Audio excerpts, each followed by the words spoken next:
추석 명절을 맞이하면서 우리는 추석, 가을 저녁, 그렇죠.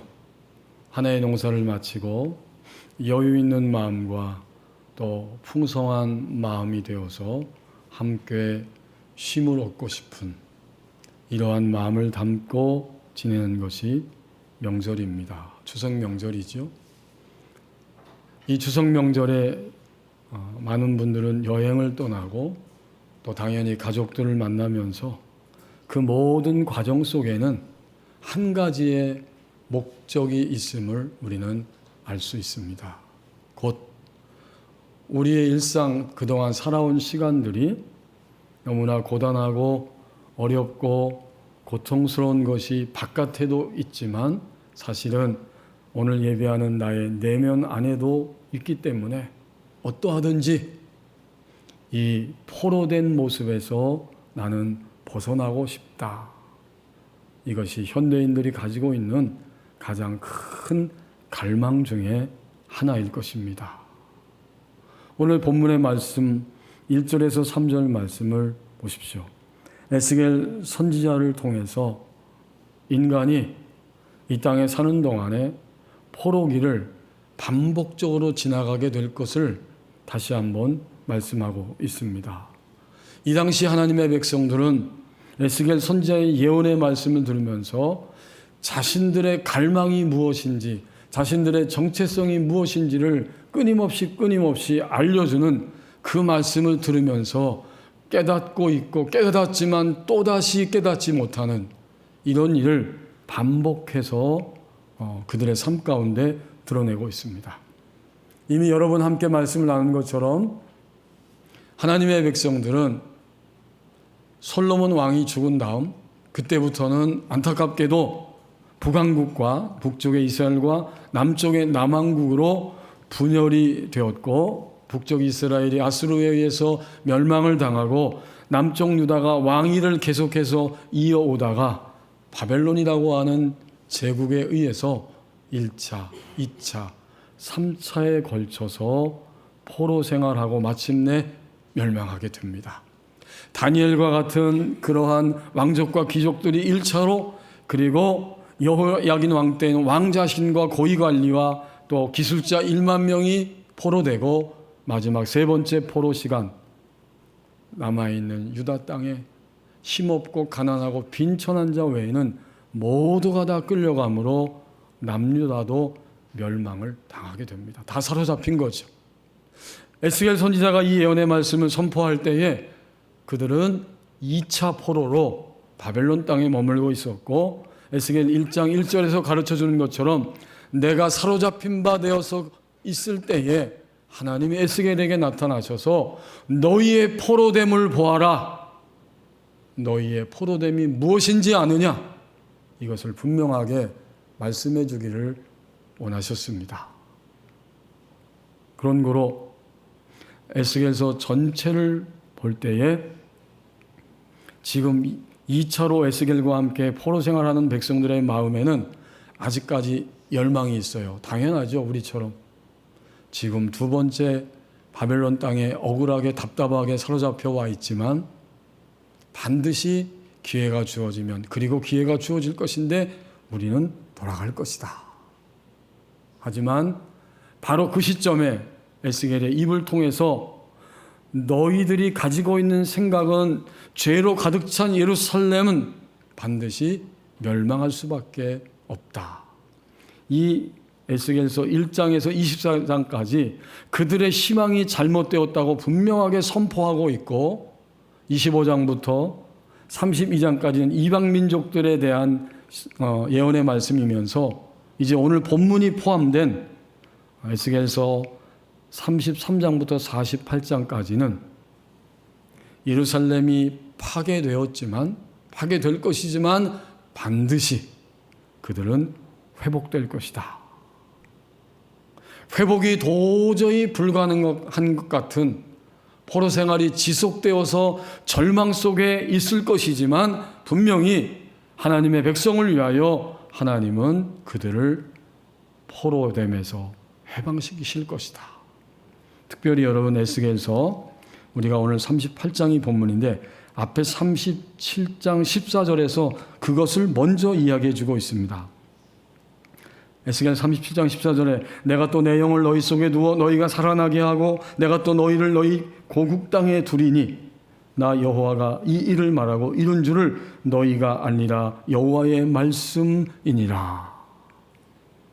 에스겔서 37장에서 마른 뼈들이 가득한 골짜기를 보여주시면서 도저히 살아날 가망성이 없는데 하나님이 그 마른 뼈 골짜기에서 심줄과 살과 가죽이 덮이고 하나님의 생기가 들어가면서 큰 군대가 되어서 살아나는 장면을 보여주시면서 반드시 너희가 지금은 절망하며 포로됨에 있지만 고국 땅으로 돌아가게 될 것이다.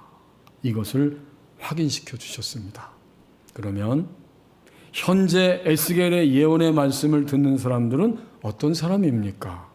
그들은 2차로 포로가 되어져 있으면서 포로기를 반복적으로 지나가고 있는 사람들이었어요. 그러면서도 해방되고 싶다. 하지만 앞으로 3차 포로로 잡혀오는 자신들의 민족 그들을 볼 것입니다. 자, 이렇게 절망 속에 포로기를 지나가고 있는 사람들입니다. 우리의 포로됨을 우리는 이 아침에 이 말씀을 통해서 하나님이 보여주십니다. 포로는 몸도 마음도 생활도 내가 원하지 않을지라도 자이든 타이든 묶여 있는 것이 포로 생활인데 이건 쉬운 일이 아닙니다. 하나님은 이 아침에 우리의 몸의 포로 그거 넘어 우리 내면에 깊숙이 숨겨져 있는 포로됨을 보여주시기를 원하십니다. 우리의 포로됨은 무엇일까요? 하나님의 절대적인 사랑을 받았지만 하나님을 절대적으로 사랑할 수 없는 것이 바로 우리의 포로됨입니다. 그 어떠한 요소들 때문에 하나님을 절대적으로 사랑할 수 없음이 바로 믿는 신자들의 포로됨입니다. 지난 몇 개월 동안 1:1 전도 양육 훈련을 하고 수요일마다 우리 교우들이 전도팀이 되어서 전도하게 됩니다. 지난 수요일도 뜨거운 땡볕이지만 부채를 들고 또 휴지를 들고 나가서 전도하고 돌아왔는데 나중에 전도하고 그냥 집에 가는 게 아니고 모여서 어떤 일이 있었는지 또 함께 나누게 됩니다. 한 권사님은 그날은 특별히 이 근처에 살고 있지만 아직까지도 예수를 믿지 않는 나의 이모님들 2명에게 내가 꼭 이 부채를 들고 가서 전도해야겠습니다. 거기서 함께 식사하고 올 것입니다. 그리고 갔어요. 또 어떤 권사님은 이 주변에 이 골목 집에 이렇게 방문해서 할머니 한 분에게 말씀을 전도를 하는데 이 할머니가 말을 못해요. 그냥 어버버버버 하는 것밖에 못해요. 근데 그분에게 예수님을 소개하고 영접 기도를 함께 따라서 하게 했습니다. 따라서 하는 거예요. 그 할머니가. 너무 감사해서 권사님 나중에 고백하기를 제가 너무 감사해서 이 할머니가 마지막 얼마 남지 않은 이 시간 동안 주님을 받아들여서 너무 감격했다. 주머니를 뒤져가지고 지갑 속에서 10,000원짜리가 있어가지고 그걸 드리면서 이거 가지고 뭐 드시고 싶은 거 드세요 하고 돌아왔다는 거예요. 그리고 또 전도하는 우리 전도사님이 또 함께 나갔을 때 우리 학생부의 청년회장과 함께 같이 가고 있는 친구들에게 예수님을 소개하라고 시간이 없다고 하니까 부채를 주고 따라서 하라고 영접 기도문 써있는 부채를 주고 돌아왔습니다. 우리가 주님을 믿을 때 영접 기도가 이런 것이죠. 이 시간 예수님을 나의 구원자와 주님으로 내 마음에 모십니다. 지금 내 마음에 들어와 주십시오. 사실은 마음이지만 정확하게 말하면 우리 영 아니죠. 영 안에 들어와 주십시오. 마음 안에 들어와 주십시오. 하나님은 나의 아버지가 되시고 나는 하나님의 자녀가 되었습니다. 이 가장 근본적이고 중요한 사실을 확인시켜 주면서, 물론 죄인됨을 고백하고 또 하나님을 영접하는 이 내용들이 더 담겨져 있습니다. 하나님은 나의 아버지가 되시고 나는 하나님의 자녀가 되었습니다. 여러분, 아멘인데요. 아멘이죠. 이런 고백을 하신 지 몇 년 되셨어요? 지난 수요일 날 처음 만났던 분들은 아니시잖아요. 1년, 2년, 아니면 오늘 여기에서 예배한 우리들은 십수년, 수십 년 지났어요. 그런데 종종 우리 내면에는 여전히 두려움이 있고, 여전히 분노가 있고, 여전히 원망이 찾아옵니다. 그게 쉽게 오게 되고 우리는 쉽게 거기에 굴복하게 될 때, 그게 뭘까요? 그것은 바로 다름 아닌 나 자신의 포로됨입니다. 한두 번이 아니에요. 한두 가지가 아니에요. 우리는 주님 믿고 난 이후에도 지금까지도 포로기를 반복적으로 지나가고 있지는 않습니까? 그러고 보면 에스겔서의 말씀은 구약시대의 이스라엘 백성들에게 주신 말씀이면서 새 언약 안에서 주의 자녀가 된 나에게 오늘 들려주시는 음성입니다. 그런데 오늘 에스겔 38장 1절 3절에 보면, 이제 오늘 본문 안으로 들어와 보십시오. 분명히 1차, 2차, 3차 포로 생활 후에는 고향 땅으로 돌아오고 거기서 해방될 것이라고 말씀했는데, 돌아온 이후에 하나님은 마곡의 땅에 있는 두발 왕, 곧 로스와 메섹과 두발 왕 곡에 의해서 또다시 사로잡히는 포로의 시간들이 있을 것을 말씀합니다. 여러분, 이거 굉장히 충격적이에요. 1차, 2차, 3차 포로 후에 귀환해서 그렇게 해방되었는데, 이스라엘 영토의 가장 끝부분에 있는 북쪽에 그 마곡이라고 하는 땅, 그 땅은 로스, 메섹, 두발, 이 지역들입니다. 그 지역을 관할하는 곡이라고 하는 이 왕, 곡이 왕의 이름이에요. 마곡 땅에 있는 곡 왕에게 다시 한번 포로 생활하게 될 것이다. 이 예언의 말씀을 들을 때 그들은 더 굉장한 충격을 받을 것입니다. 지금 에스겔을 통해서 말씀하고 있는 거예요. 그에게 예언하여 3절 말씀 이르기를, 주 여호와께서 이같이 말씀하시기를, 로스와 메섹과 두발 지역을 다스리고 있는 왕 고가 내가 너를 대적하여 라고 말씀하고 있습니다. 이것은 에스겔의 예언을 듣고 살았던 그 2차 포로, 3차 포로 그 이후의 백성들에게 있어서 현재적이고 미래적인 말씀이 됩니다. 현재 포로이고 미래적으로도 너희는 포로기를 경험하고 포로기 속에 반드시 있는 이런 시간대를 살아가게 될 것이다. 그렇다면 21세기 성도인 오늘 예배하는 저와 우리 모두, 우리 교우들께도 이 포로됨은 현재적이고 미래적이라는 사실을 보여줍니다. 먼저 지금 바벨론 땅에 사로잡혀 있는 그들은 아직은 포로됨의 상태이기 때문에 현재적이죠. 후에 귀환해서 예루살렘으로 돌아와서 성전을 재건했지만 말라기 선지자를 통해서 보여주는 시대상처럼 그들은 여전히 율법을 무시하고 예배에 실패하면서 그렇게 살아가는 모습을 볼 때 미래적으로도 그들은 여전히 포로된 모습이라는 사실을 드러내고 있습니다. 그러면 21세기 신자인 나는 어떤가? 우리도 여전히 하나님을 예배하면서도 어쩔 수 없이 좀 전에 나누었던 것처럼 하나님의 절대적 사랑을 우리는 의심하고 하나님을 절대적으로 사랑할 수 없는 나의 내면과 나의 삶의 모습이 드러나고 있기 때문에 현재적으로 그런 모습을 볼 때 이것은 신자된 나의 포로됨입니다. 만약 우리가 이런 포로됨에 현재 떨어져 있다면 어떻게 해야 하는 것인가? 오늘 1절과 3절 말씀을 통해 깨닫게 합니다. 나라고 하는 존재가 무엇과 누구와 소통하고 있는지를 점검하는 것이 가장 우선순위입니다.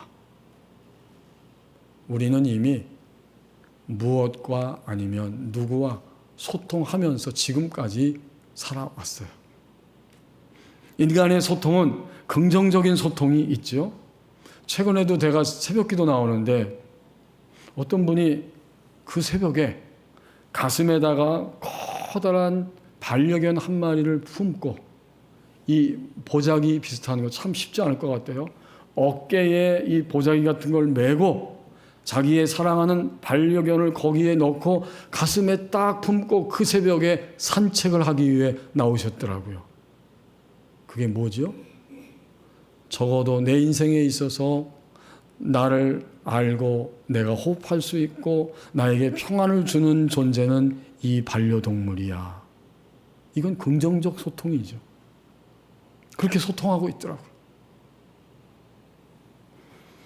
또 운동을 통해서 취미생활을 통해서 우리가 알고 있는 누군가와 항상 만나면 기쁘고 즐겁고 삶을 함께 나누면서 교제할 때에 이것은 긍정적인 소통입니다. 반면에 우리가 익히 듣고 있는 것처럼 약물에 중독되어서 때로는 아주 비인격적이고 비상식적인 방법으로 자기를 파괴하고 타인에게 고통을 주면서 오히려 그걸 통해서 약간의 위로를 얻고 자기 자신을 그걸 통해서 확인하려고 하는 사람들이 있을 때 그것은 지극히 부정적인 소통입니다. 트라우마 가족치료 연구소장인 최광현 교수님이 가족의 두 얼굴이라고 하는 책에서 자신의 사춘기 시절 아버지와의 관계가 좋지 않았다고 고백하는 글을 읽어보았습니다. 가족을 위해서 최선을 다하고 그러면서도 가부장적인 아버지가 자신에게는 언제나 무겁고 힘든 존재였고 자라나면서 한 번도 아버지를 통해 따뜻한 대화를 해본 적이 없다는 거예요. 근데 가만히 보니까 여동생을 이 아버지는 굉장히 사랑하고 있습니다. 자신은 늘 우울했는데 여동생의 특권이 있습니다. 아침마다 여동생은 안방으로 출근을 하는 거예요.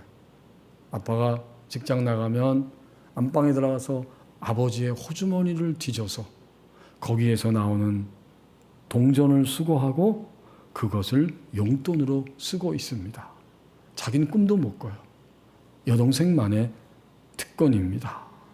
그렇게 있는 듯 없는 듯 살아가다가 드디어 영장을 받고 군대에 가게 됐습니다. 대학교 2학년을 마치고 입영하는 날 머리를 깎고 입영열차에 몸을 실었습니다. 창가에 자리를 잡고 앉아 있는데 저만치의 가족들이 배웅하기 위해 서 있습니다. 먼저 어머니와 여동생이 눈에 들어왔는데 어머니와 여동생은 매우 홀가분한 표정으로 자신을 쳐다보고 있었습니다. 나중에 제대하고 들은 얘기인데 어머니와 여동생은 자신이 군대에 가 있던 시절이 황금기였다. 이렇게 말을 하더랍니다. 그만큼 이 최광현 교수는 집에서 우울하고 있으나 마나한 이런 존재로 살아왔던 겁니다. 드디어 열차가 움직이고 맨 마지막에 아버지가 서 계시는 모습이 눈에 들어옵니다. 그런데 아버지의 모습을 보면서 그는 굉장히 큰 충격을 받았다고 고백합니다. 여러분 상상이 되세요? 아버지가 눈물을 흘리고 있습니다. 그것도 그냥 눈물이 아니라 어깨를 들썩들썩거릴 정도로 크게 감정을 주체하지 못하고 통곡하고 흐느끼며 울고 있었어요. 아버지의 전혀 예상치 못한 모습을 보면서 충격받은 것은 바로 자기 자신이었어요. 한 번도 너를 사랑한다 강연아, 이런 느낌도 언어도 소통도 없었던 아버지였지만 다행히 군대 입영하기 직전에 아버지가 나를 사랑하고 계셨구나, 그걸 확인한 거예요. 그는 굉장한 충격과 함께 그도 눈물을 흘리게 됩니다. 그러면서 오랫동안 아버지가 나를 사랑한다는 사실을 깨닫지 못했기 때문에 내 마음속에 있는 사랑을 확인하고픈 이 쓰라린 갈망, 바로 그것이 일순간에 해소될 수 있었다고 고백합니다. 그리고 가족치료연구소 소장답게 이렇게 이 모든 사건을 한마디로 정리하고 있습니다. 내가 경험한 아픔은 사랑과 애정의 결핍이 아닌 소통의 문제였다. 오늘도 소통이 문제입니다. 우린 지금 무엇과 소통하고 있습니까? 긍정적인 소통을 하고 있음에도 불구하고 여전히 우리의 마음 깊숙한 곳에는 불만이 있고 원망이 있고 두려움이 있고 분노가 있습니다. 하나님 아버지의 절대적인 사랑을 저는 이 글을 읽으면서 다시 한번 생각하게 되었습니다. 하나님 아버지와의 절대적인 사랑이 내게 확인되고 그 관계성 안에 있다면 우리는 결코 반복적인 포로기에 그 환경과 일들 속에 매몰되지는 않을 것입니다. 만약 지금 내가 포로기를 반복하고 있다면 누구와 무엇과 누구와 소통하고 있는지를 점검하는 것이 우선순위입니다. 이제 4절에서 마지막 8절 말씀을 보십시오. 하나님이 보여주시는 새로운 차원을 향해 발걸음을 옮길 수 있습니다. 하나님이 과연 1차, 2차, 3차 포로 귀환하고 다시 마곡 땅에 있는 왕 곡에게 포로되어서 끝까지 그들이 그런 사로잡힘 속에 있게 두실 것인가? 결코 아니죠. 에스겔서 오늘 본문을 포함한 33장부터 48장까지의 내용을 쭉 읽어보면 하나님이 오늘 37장 넘어 38장에서 사로잡힘을 말씀하고 있으면서도 결국 39장에는 곡이 심판을 받을 거고, 그리고 난 이후에 하나님의 성전 안에서 영원토록 예배하며 경배하고 있는 하나님 백성의 미래를 더 분명하게 보여주고 계십니다. 그래서 오늘 4절부터 8절은 이 마곡의 왕 곡을 처리하시는 하나님의 손길을 보여주시면서 새로운 차원으로 너희가 갈 수 있고 그곳을 향해 발걸음을 옮길 수 있다고 말씀하시는 거예요. 4절에 이 곡을 향해 말씀하지요. 너를 돌이켜 갈고리로 내 아가리를 꿰고. 가만히 안 두시죠, 하나님이. 그 다음 5절, 6절, 7절에 보면 그들과 연합군을 형성하고 있는 나라들도 함께 하나님이 처리할 거라고 말씀하고 있는 거예요. 5절에 그들과 함께 한 방패와 투구를 갖춘 바사, 구스, 붓, 고멜, 또 북쪽 끝에 도갈마 족속 그 모든 때 곧 많은 백성의 무리를 너와 함께 끌어낼 것이고, 그리고 특별히 이 곡은 누구냐면 7절 말씀에 그 모든 자들 가운데 우두머리가 되는 것입니다. 이들을 다 총사령관인 곡과 함께 연합전선 형성한 주변의 모든 악한 나라, 악한 군대들을 함께 끌어내신다. 그 일의 완성이 바로 8절 말씀이에요. 여러 날 후 곧 말년에 내가 명령을 받고 그 땅 곧 오래 황폐되었던 이스라엘 산에 이를 것이다. 그런데 그 땅 백성은 이스라엘 땅이죠. 이스라엘 백성이죠. 칼을 벗어나서 여러 나라에서 모여 들어오며 이방에서 나와 다 평안히 거주하는 중이라. 마지막 때에는 평안히 거주하는 구체적인 현실이 드러나게 될 것을 이렇게 예언적으로 이미 에스겔을 통해서 선포해주고 있습니다. 그러니까 4절 8절의 말씀은 하나님이 믿음의 백성들이 온갖 종류의 포로됨에서 해방될 것이고 마침내 해방됨을 완성시킨다는 사실을 분명하게 확인시켜 주시는 말씀입니다. 자, 이것이 언제 이루어질 것인가? 마지막에 하나님이 이 일을 완성하실 거예요. 우리 성경 같이 보시겠습니다. 계시록 20장 7절에서 10절 말씀에서 이 말씀을 우리에게 다시 한번 확인시켜 주고 있습니다. 신약 성경 마지막 책이죠. 계시록 20장 7절에서 10절 말씀에 이렇게 말씀하고 있습니다. 계시록 20장 419쪽입니다. 신약 성경. 천년이 참에 사탄이 그 옥에서 놓여 나와서 땅의 사방 백성 곧 곡과 마곡을 미혹하고 모아 싸움을 붙이리니 그 수가 바다의 모래 같으리라.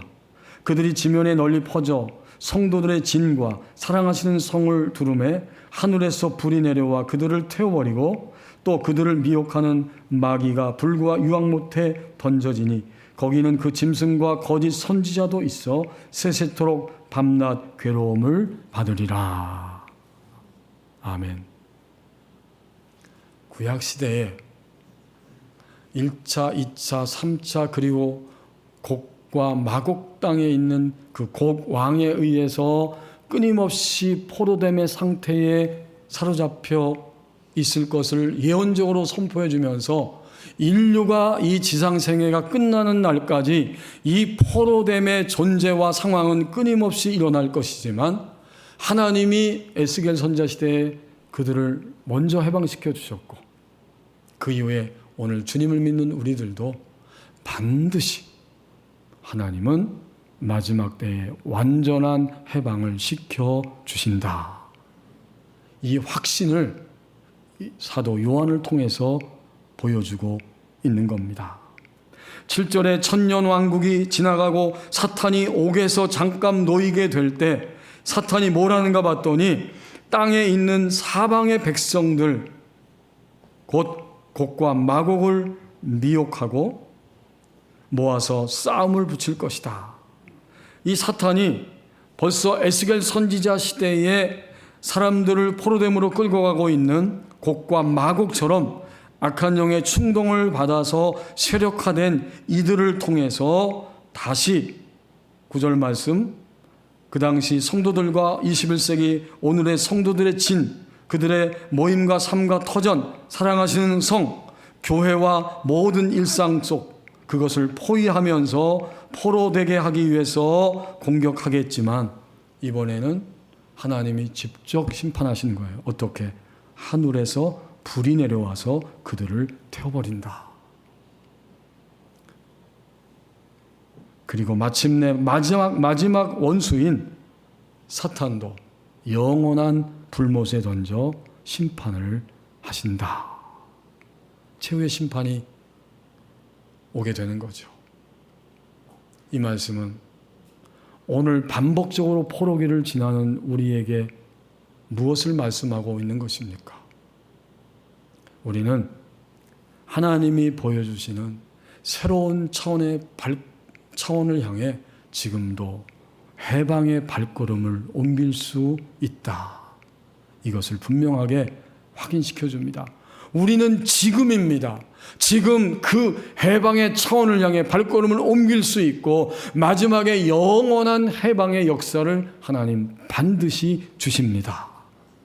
이제 다시 본문 8절로 돌아와서 확인해 보십시다. 에스겔서 38장 8절 말씀. 여러 날 후 곧 말년이라고 말했습니다. 에스겔 선지자가 이 예언을 할 때 이것은 요한계시록 사도 요한을 통해서도 다시 우리에게 오늘 확인되어지고 있는 사실입니다. 예수님이 재림하기 직전까지 이 마곡의 땅을 다스리는 곡에 의해서 사탄의 충동을 받은 세력들에 의해서 끊임없이 신자들이 포로됨의 현실로 가도록 도전받고 공격을 받을 것이지만 이미 8절에서 말씀하고 있는 것처럼 그 땅 곧 오래 황폐되었던 이스라엘 산에 이를 텐데 그 땅 백성은 이미 어떻게 해요? 미래적으로 이제 완성이 되어서 칼을 벗어났고 여러 쫓겨났던 나라에서 다시 하나님의 품 안에 들어오게 되고 이방에서 나와서 현재 지금 어떻게 하고 있느냐? 다 평안히 거주하는 중이라.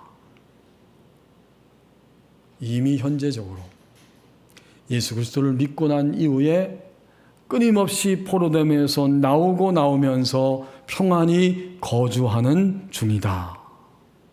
이게 근원적이고 궁극적으로는 하나님 나라 안에 백성이 될 때 이미 포로됨에서 해방됨의 역사 안으로 들어왔다는 사실을 확인시켜 주는 말씀입니다.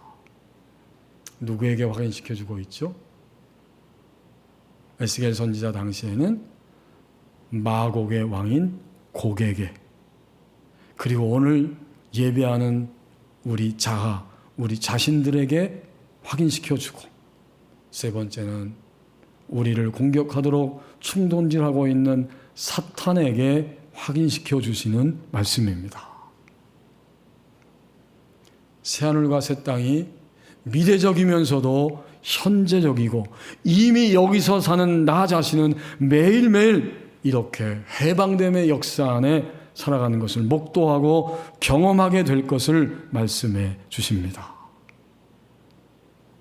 그래서 이 8절 하반절이 분명히 의미를 담고 있어요. 다 나와서 평안히 거주하는 중이다. 우리는 평안히 거주하는 중입니다. 이제 4절과 8절 말씀을 통해서 우리는 다시 한번 도전을 받습니다. 다시 우리는 겸손해져야 합니다.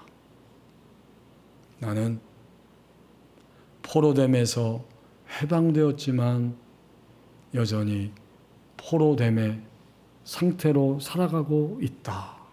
겸손히 자신을 인정해야 합니다. 두 번째는 다시 구체적으로 자신을 돌아봐야 합니다. 여러분, 적어도 우리 안에는 오늘 본문에 의하면 내 안에 안팎에 세 가지의 나를 포로로 사로잡는 대적이 있습니다. 그 세 가지가 누구예요? 우두머리는 이 곡이지만 그가 통치하는 이 세 지역에 그 지역적인 우두머리들이 있는 거예요. 그게 2절에 나오는 로스와 메섹과 두발입니다. 적어도 우리는 우리 자신을 다시 돌아보면 내 안에 또 내가 외부로 튀어나온 것 속에 여전히 포로되어 있다는 사실을 스스로 드러내고 인정할 수밖에 없는 세 가지의 대적이 있습니다. 오늘 일베베 마치거든 뉴스를 잠깐 인터넷에서 검색하는데 우리나라에 유명했던 농구 선수 하나가 결혼한 지 17년 만에 이혼을 했다. 그러면서 자기 반성문을 올렸는데 내가 뭔가를 집어서 가족들 앞에서 던져버린 것은 반성한다. 이런 글을 아침에 읽어보았습니다. 식탁을 던졌다고 했던가요? 아무튼 너무 고통스럽고 답답하니까 화가 나서 식탁을 집어 던졌어요. 가족들 앞에서. 이것은 내 잘못인 줄 안다. 라고 글을 스스로 올렸더라고요. 오늘 내 안에 적어도 이 로스와 메섹과 두발이라고 하는 나를 포로되는 자리로 항상 끌고 가고 묶고 있는 세 가지의 세력이 있음을 우리는 분명히 구체적으로 다시 돌아봐야 합니다. 마지막 세 번째는 다시 확신할 수 있습니다. 나는 포로됨의 요소를 가지고 있지만 오늘 에스겔서 본문을 통해서 그리고 연결된 요한계시록 20장 이하의 말씀, 7절 이하의 말씀을 통해서 나는 분명히 이 땅에 살아가는 동안 포로됨에서 완전히 해방되는 때를 향해 지금도 걸어가고 있습니다. 마침내 완전히 해방되는 때가 나의 인생 가운데 찾아오게 될 것입니다. 다시 확신하는 거예요. 추석 명절을 맞이하면서 우리는 가족들을, 친척들을 만나게 될 텐데 어떤 자리가 되어야 할지 하나님이 본문 말씀을 통해서 우리에게 들려주길 원하십니다. 가족들과 친척들을 만날 때 우리는 확인할 수 있고 확인해야 합니다. 주님, 이 만남 속에 저를 비롯해 우리 사랑하는 가족과 우리 모든 친척들이 여전히 포로됨의 모습을 가지고 있습니다. 조용히 스스로 확인하시고, 그렇다면 확인한 다음엔 또 어떻게 해야 할까요? 분명히 예수 그리스도 안에서 해방됨의 길이 있습니다.